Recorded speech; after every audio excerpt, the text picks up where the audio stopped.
Allora, siamo agli appuntamenti delle 8:48.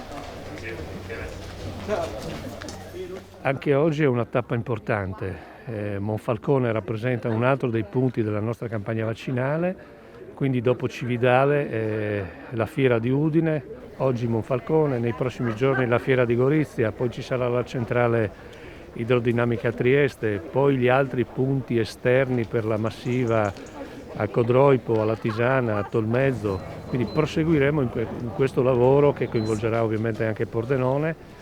in un'operazione che ci vede utilizzare tutte le dosi disponibili. Questo è il lavoro che stiamo facendo, stiamo avendo una grande risposta da parte dei cittadini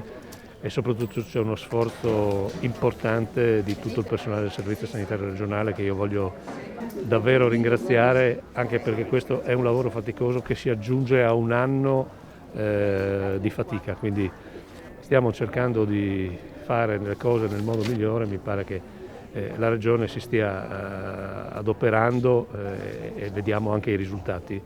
che ci sono di tutto rilievo rispetto alla capacità di inoculazione delle dosi, auspicando naturalmente che dal sistema nazionale arrivino delle correzioni rispetto alla vaccinazione delle aree vulnerabili, quindi dei disabili, e ovviamente l'aumento delle dosi.